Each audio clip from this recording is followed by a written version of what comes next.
The song did make a big splash. It was a big buzz around the internet, even a big buzz on our site.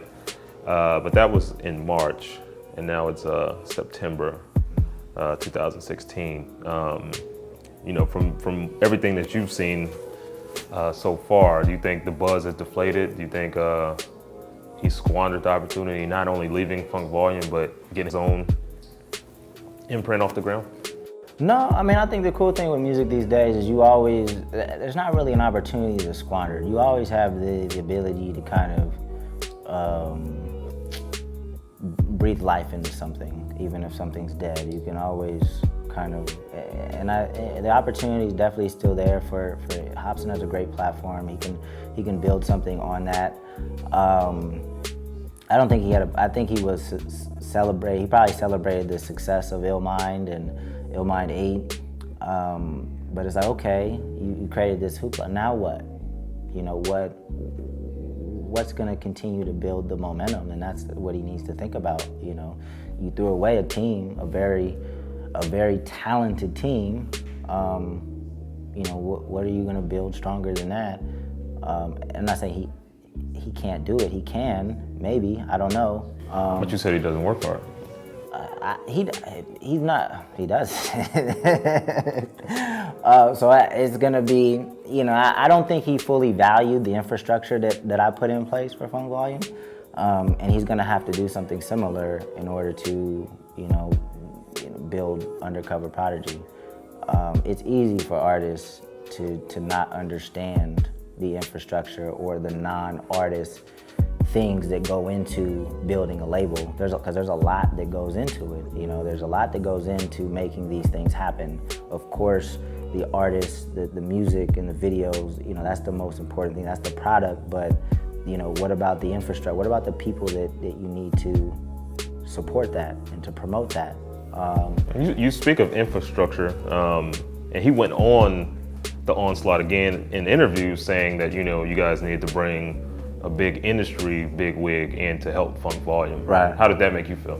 I mean, it's interesting. I definitely, because they all think that I needed more help, and I would agree with them. I think we did need to bring more people in, but the fact that he needed industry people was just ironic because Hopsin's always been anti-industry, right?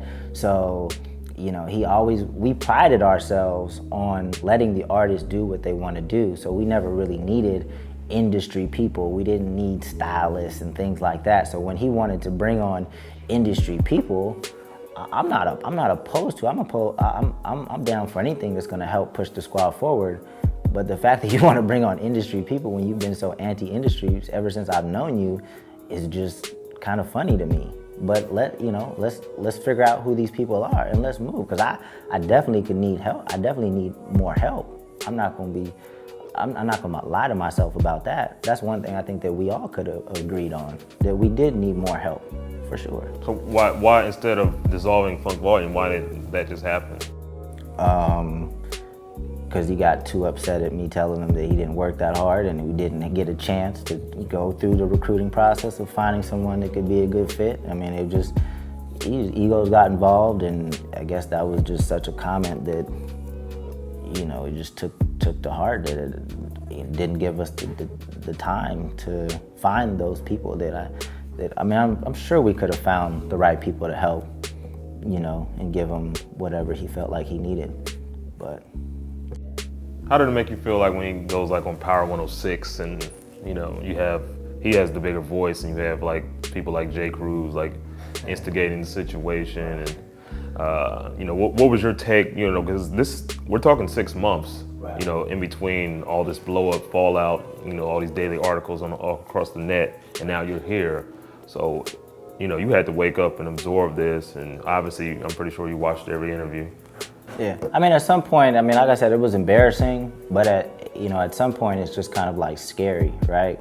Not scary for me, but it's just, you know, how does one person have this power to just create this narrative and have people run with it without question? It's scary that, you know, we give that much power to artists and people follow so blindly.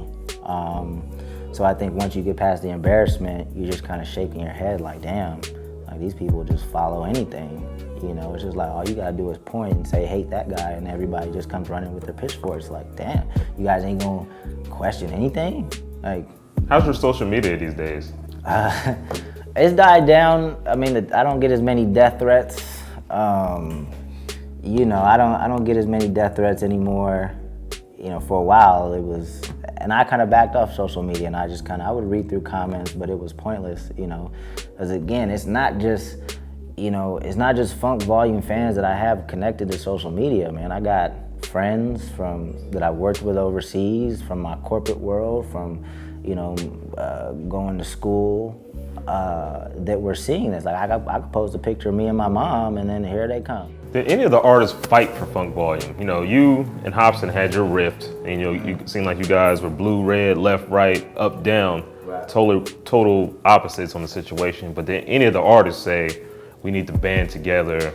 You know, I mean, when Dizzy came in here and interviewed with us, he did express it, but did anyone really fight? I think Dizzy was really the only one. You know, Dizzy was always the team player. That's my guy.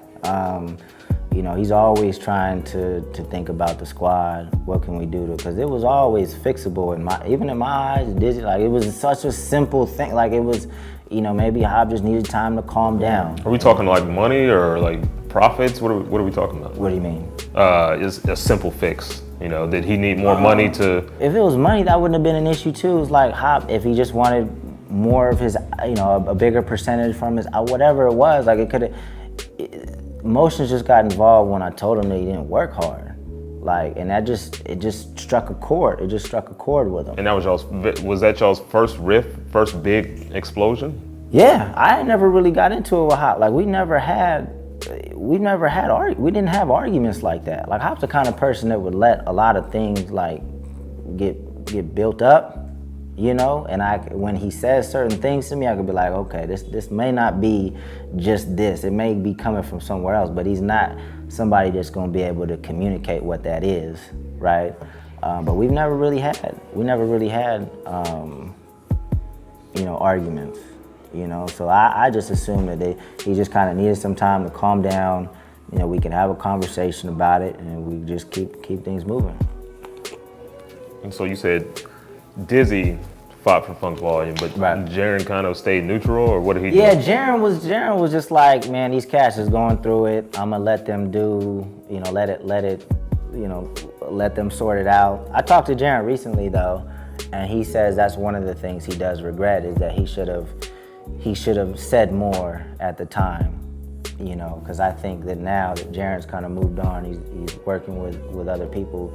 He understands better the infrastructure that we had and how it supported what he was doing, and he kind of misses that. And then there's your brother, you know, Swizz.